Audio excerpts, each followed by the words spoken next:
Hi, thanks for checking out our channel. If this is the first time you've ever seen one of our videos or found one of our videos, we appreciate you finding us, checking us out. We are an independent repair shop that works on a bunch of electric fence boxes of multitude of ages and brands. I mean, we don't really discriminate which ones come in. We have our favorites that we like to work on, and we have the ones that we just dread working on, just because we either see too many of them or they're a pain in the neck to work on, one of the two. But this is going to be a video of hopefully we can test and repair this particular unit. This is a Zareba A100LI. It's a 6 joule, you can barely see it, 6 joule output. They're rated 100 miles. You know, that's a 100-mile single wire, clean fence, best case scenario, all that stuff. But I don't really ever go by the stupid mileage ratings that a lot of companies go by, because that's, you know, a marketing gimmick more than anything. I mean, how often is a single strain that's perfectly clean and a perfect ground system? That's hardly ever the case. Even on our place here, on our fence, we got 5, 6, 7 wires in some spots, and usually the bottom wire or two's usually got some grass growing on or some kind of problem on it. And luckily we got a big enough unit that it doesn't really bother it too much. But yeah, I mean, I don't ever trust them mileage things. If you ever need help figuring out what charger is going to work best for you, you know, for your system or whatever, if you want any help with that, we can help you with that. Just send me an email or call me. All my information that you can find me at is in the description area down below. There's a little drop down arrow there on the right hand corner there. Hit that, drop down the little thing, and talks about who we are and what I do. But you can go to our website. It's fencerfixer.com, and Fencer and Fixer is supposed to spell the F as in Frank. But we're just an independent shop. We work on a lot of fence boxes. We also do the cattle and livestock weigh scales, low bars and stuff like that. We work on about every brand out there except for True Test. True Test doesn't allow repair shops in general to work on their scale stuff, so you have to send that stuff into them. But we can make you cables. We can, you know, fix cables, make, you know, fix connectors, all that fun stuff. But let's get into this thing, and we'll tell you a little bit about it, what it's doing or not doing. The only thing I've done to this thing, I didn't plug it in. Only thing I did to this, I took off the storm guard thing. I had the little storm guard deal mounted on the front there. I took that off, and I've already taken the screws out the back, but I haven't taken it apart. Typically what goes on with these things is there's two things it will do. It's either going to come on and click and get no output or very little, or it's not going to do anything at all. We're going to plug it in.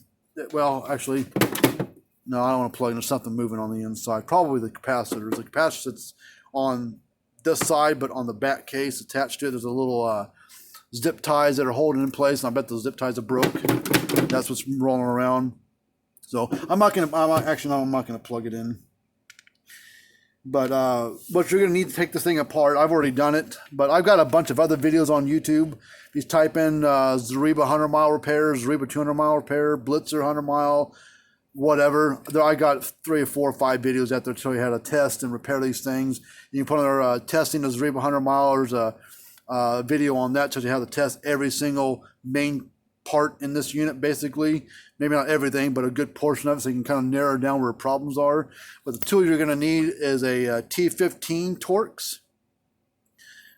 These aren't tamper-proof screws, but they are a regular Torx. I happen to use a tamper-proof one. It has a little hole. It's hard to see because it won't focus on it, but there's a little hole in the center there. These aren't tamper-proof, so that's the one I use because I can use it non-tamper-proof screws as well. So it's just handy for me to use. But after you get all 8 screws, there's 4 up here and 4 down below. After you get all 4 screws loosened up, you need a small flat screwdriver. Usually works, or maybe you might be able to use a pocket knife. Let's get this little screwdriver, it might work. Flip it down here at the bottom. You need to take this side off first, so the cord's down at the bottom. Take this right-hand side off first. These little holes down here. I always pick this one and usually one of these two. But get it in there. You kind of, as you get it in, just kind of lift up on it. As you kind of get it kind of started, you should just be able to wiggle and lift and pull. See, there's a capacitor. That's supposed to be attached right there to that housing. So we'll attach that later, but right now we're just gonna leave it alone. Now be careful If you've plugged it in and fooled with it at all, and it wasn't, if it was pulsing or not pulsing, this dumb thing could be holding a really big charge in it. So to not sure if it's got charging or not, just take a screwdriver and go across it, which I haven't plugged this in.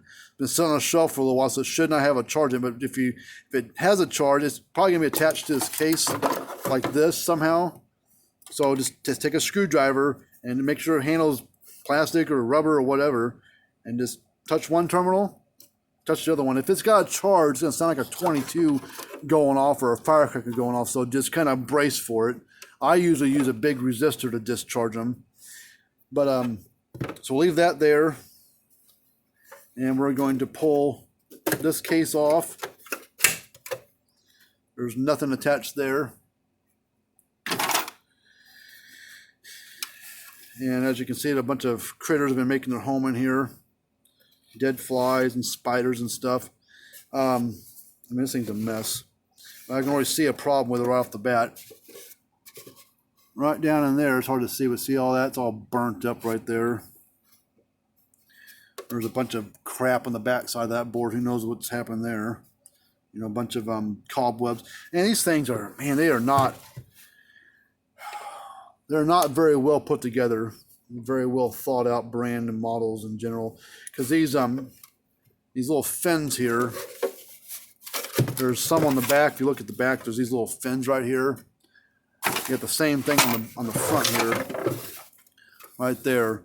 And the reason why they put these on here is to let the heat out. These transformers are really cheap in quality and build quality. So they build up a lot of heat just because of how they're built, not because the unit gets hot inside. I mean, it gets hot because of this, but that transformer, even if it was in open air, this transformer would get hot. But they do that to try to let the heat out, because the primaries, which is right here on the input side of this transformer, is where the primary side of the transformer is, and those vents are right there to hopefully let the heat out of the thing. And the reason why they have two of them, because there's a 200 mile, the unit has two sections of stuff up here. And so that's why they have another transfer sitting here. That's why there's vents over here to let the heat out. So I'll have to either try to repair or replace this board. I need one of those pliers. Find a pair in this mess of a desk. Hold on, I gotta find a pair of pliers. I actually think the pliers are in the house.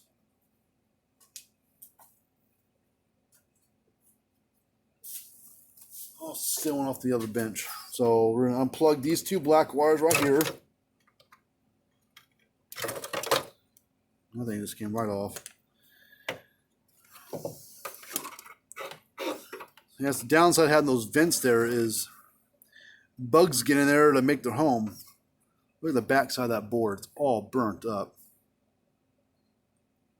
That board's no good at all. No solder joint there. That board's trash. So I'm gonna set this to the side. Okay, now what we're gonna do first. That little thing popped out. This little thing here sits right over here on a little screw tab. So the transformer is what helps hold these bolts in place when you bolt it back together, or bolt the transformer back in. We're gonna test the transformer first. Need a multimeter. Doesn't have to be this one, it can be whatever one you got. But you want to put on the ohm symbol, which is that symbol right there. And put on, this is an auto range meter, so I don't have to set it to different settings on ohm. I just hit ohms and it's on there. It auto ranges to the correct setting within that setting there. But you test across these two tabs down there. Have the wires plugged on, have them unplugged, doesn't matter. But go across the two tabs, no polarity of course on resistance. We should get 0 to 1 ohm. We'll see what this changes to. 0.5, 0.8, so between 0.0 to 1 ohm. So that side's fine. Now, you need to test the front side of your bolts. Make sure your storm guard's not on there if you got one of them. Or you can test across the back side here. Test these two brass things. So you get about 10 ohms. And we're getting 10 ohms. So surprisingly, transformer's good so far. So transformers are usually the main thing that goes bad, but I imagine what got a hold of this is bugs and good stuff like that. So I don't know how old this unit is. The serial number on the front is not legible. Can't tell. But we're going to check this capacitor just to see. It is a 50 microfarad capacitor. A little focus. A 50 UF, 50 microfarads, farads, whatever. So to check a capacitor, some meters can test capacitors, some can't. Put your meter on the capacitance setting, which is this little yellow symbol on mine. Yours may be same colored symbol, but it should look the same. That's the symbol, that little yellow one right above my finger. That's the symbol for a capacitor. So if your meter does not have that, you can't really test a capacitor correctly. So we're going to hit the little yellow button to switch over to the yellow one. My meter shows NF, which is nano, but this is going to auto range and auto adjust to micro automatically. So it should read 50. There's no polarity to the capacitors on these. Oops. 73. That seems awful high for a 50. It's just for the hell of it. Let's unplug the wires, because it could be picking up a reading from one of these yellow ones. So we'll go back across it. No wires on it. 49.2. So capacitor is still good. They don't go bad too often. That's about the only good part in the thing. Plastic's good. They use good plastic for the most part. Good capacitors seem to hold up pretty well. But this is the biggest piece of crap part they got in the thing. Usually because of other problems in it. But luckily at the moment, it's still good. So now we want to, the other thing that might get you on, if you discharge a capacitor, that's one thing. If you discharge this, but these yellow ones could have a charge. So you could take a pair of needle nose and just go on the outside legs of each one. And they may have a charge, it may not, it may pop, it may not, but just hold it there for a couple seconds. That should discharge any residual charge that might be in it. But see, I never plugged this thing in, and it's been sitting on my shelf for a little while, so I didn't think it would have a charge in it anyways. So now we're going to wiggle and hold this board down. This is the long board. We need to wiggle and pull this board off. And lift up. And we're going to check the 3 resistors right here, the two white ones and the black one in the middle. And then down inside here, little cigar-shaped things right above my finger. That little one there, right above my finger. Those are thermal, kind of like a fuse, thermal fuse type thing. So, you put your meter back on ohms. And these 2 white ones are 7.5 ohms. And the black one in the middle is 68. They don't go bad too often. It's usually one of those thermal things goes bad. So we're going to ohm out this. 7.6. Ohm out the little thermal thing should be 0 to 1. Okay, that one's good. Should be 68. And another one right here, the little thing. 0 to 1, so that's good. Should be 7.5, roughly. So this board's fine. Looks like crap, but it's fine. Let's clean off all that stuff off of here. Set that to the side. Now we're going to check this board. Now to check this, you need to go to the diode setting, which is that symbol right above my finger, the triangle, the little white line on it. That's the diode setting. These are SCRs. They're not diodes, but use the diode setting to check these. So typically the one that goes bad, if it has a problem, is usually the bottom one, which is SCR2, what it says. So we're going to put the red lead on the middle leg. There's 3 legs on them. Red lead on the middle and black one on both outside ones. Do one side and then the other. So make sure that you can bend these kind of a little bit to give yourself a little room. And it should beep and show like 400 or 500 or so a number on there. See, that one didn't beep. So it didn't beep, didn't change. So this one's bad. Go this one, red on the center, black on the outside. Okay, there's that one. Now I'll test the other side. There's that one. So that one's good. Red on the center, black on the outside. That one. Oops. And there's that one. So these 2 are good. And that bottom one is bad. So now what we need to do is we need to get a new board of one of these. Replace that black thing down there. And wire everything back up. And cross the fingers all that it is. So give me a second, I go find one of these boards. All right, I think this is a good board. It's on my shelf, but it wasn't in the packaging. It's on my shelf in the spot that these go, and I had a couple of these. So this must have either maybe I tried it out and didn't need it,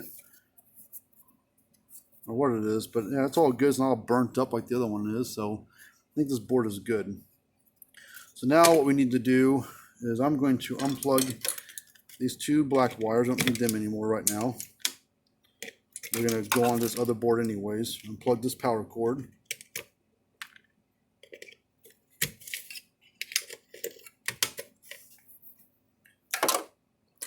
And we'll leave this board attached to here so we can use this board to kind of help hold this so I can desolder and solder. Just use it as a kind of a something to lean up against. So now we're going to desolder this lowest one up here. Suck the solder off the board.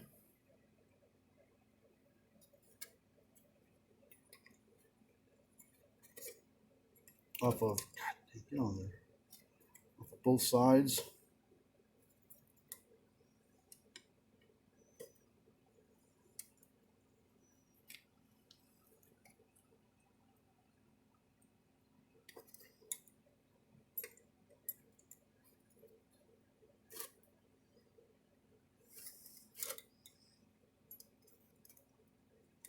And we do sell parts, so if you want to do the repair yourself, we do sell all these parts. But these are kind of hard to come by. Sometimes it seems like they're going bad all the time. So most people don't repair the board, they just swap them out, which is what we have to do with this one. But if you need components to fix the thermal protection board, which is what this is, or this trigger board, we have all that. So then we just wiggle and pull that out. Now we got to get this board off here so I can switch it over to this board.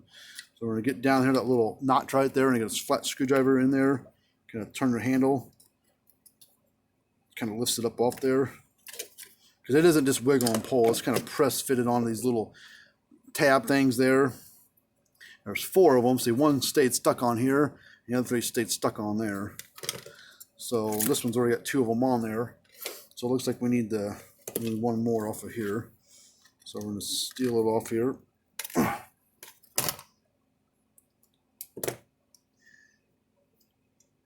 Kind of get it started and smack on it, make sure it's all the way on there. All right, so I'm going to put another one of these SCRs on there. Oh, where is it? There it is. I'm going to bend it out and then bend it down to kind of get that kind of shape to it.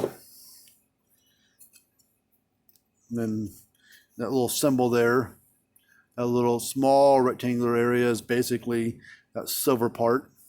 The bigger rectangular area is the black part, so you know how it goes.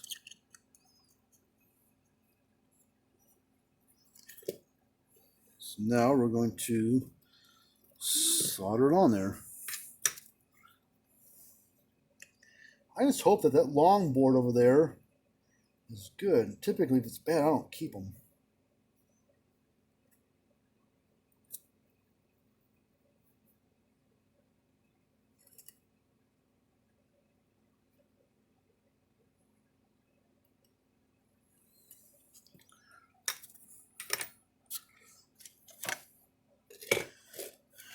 Board looks okay. So we're going to line back up. Get those 4 tabs all right here. Make sure everything's all straight. Line up. Once you kind of get them all lined up, just keep it firmly pressed or held together, held with this hand, and take a screwdriver or a pair of pliers and just kind of tap on top. Because you can't just push it on there, so they're just too darn tight of a connection. And then if you're not sure if it goes all down all the way, just look down. You'll see this little gap there. When it's all the way on there, it's flush. Oh, there you go. And this board, all kinds of crap on these boards. Plug that in there. You have those little pins there. He's kind of straightened out, and just wiggle and kind of push down on it. Push that one right on in. And then now we'll plug these wires on, make sure that they're nice and tight, make sure that they're not burnt up at all. These all look good. Just 1/4 inch female spade connectors, so they're pretty common things. See, that one's pretty loose. I can pull that one right off the board. So that one, you can try to tighten it up, but if it cracks on you as you tighten it up, cut it off, crimp on a new one. There you go. And we'll look at these tabs, make sure that they're clean. They don't look burnt. A little dirty, but they don't look burnt. We'll take a wire brush, something, clean those real quick.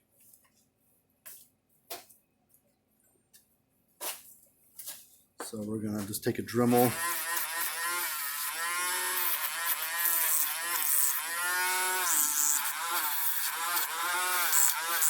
There's some crud on there of some sort. And we're going to, it doesn't matter which 4 you pick. As long as you pick, see there's a dividing line there in the middle. Just pick one on the left, one on the right. Doesn't matter if there's one left lower and one right upper. Doesn't matter, because the ones on the left are tied together, one on the right are tied together. So it doesn't matter. So just pick one of them. See, that's loose. So we're going to tighten that up a little bit.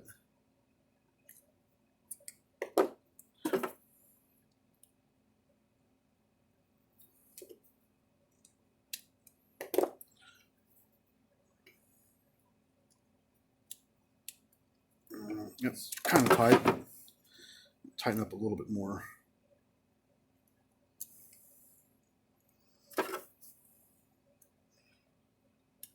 See, so I picked upper and a lower one. Doesn't matter as long as you keep wires on separated. One on the left side, one on the right side. But don't put them on the same side, because then it won't work right at all.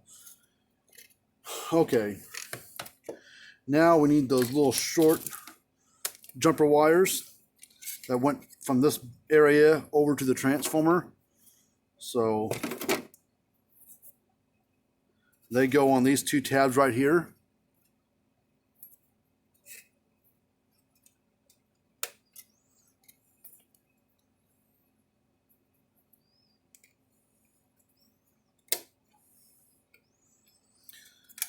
So that looks good. And the power cord. This one's kind of crummy looking, got some crust on it, so we're cleaning it off.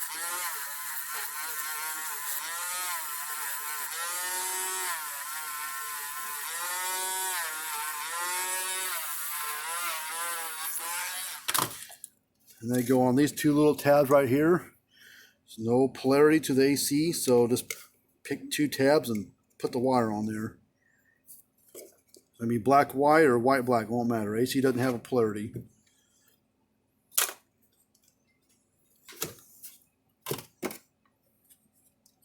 So now we're going to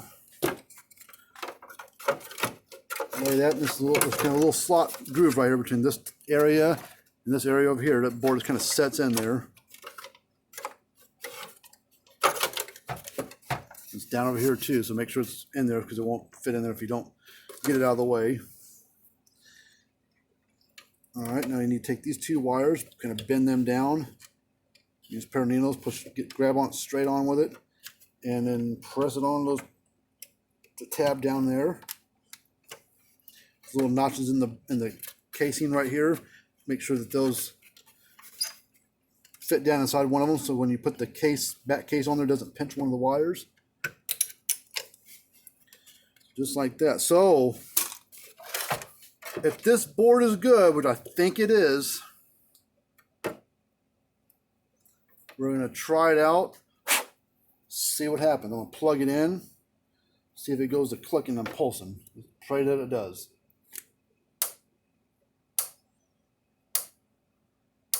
There she goes. The red light's kind of hard to see with the light on. And you see it pulsing. So, So I couldn't tell you how old this transformer is. I mean, it's got some rust all around it on the lamination, so it's been around a little while. But that's got it going again. I mean, just replace that lower one down there, or I had to replace that long board. Everything else tested out fine. I couldn't guarantee how long this transformer is going to last because that's usually one of the first things to go is this transformer. But luckily, it's fine right now. So I'll tell the guy when I call him up for a quote on this estimate that transformer's good now, but I'll last you another month, 2 months, 5 years, I don't know. So, but now what I'm going to do next is I'm not going to waste your time on this because it's not that hard to do. I'm going to get this capacitor laid down inside either this side or this side. Slide 2 zip ties through the little slots right here, pull around and cinch it in place. And then to put it back together after that, you put this side on first. These little plastic plate right here goes inside this groove, and this groove right here, there's a little notches that kind of slides down inside there. And you get that on. This one just kind of lays right down there, and this slot here and this slot here. And then put your screws all in it, and it's ready to go. So, but hopefully you like this video. This is just kind of another repair video of how to repair these things and test some things. But luckily, the transformer wasn't bad. So that's usually one of the first things to go, but it wasn't bad this go around. So, but remember to subscribe to our channel. Hit that thumbs up button. Ask us questions. Shoot me an email. Go to my website. Follow us on Facebook. Go to facebook.com/fencerfixer. There's all that link stuff's down in the description area. Go to my website. All that stuff's linked there. You can find me on there. Call me, text me, email me, message me on Facebook, whatever. We enjoy helping people out with parts and repairs and troubleshooting. It's just for a small independent shop. We have no affiliation to any brand out there. We just work on these things. So we don't care what brand it is. That's just what we do. But anyways, we'll talk to you guys later on. Until next time, peace.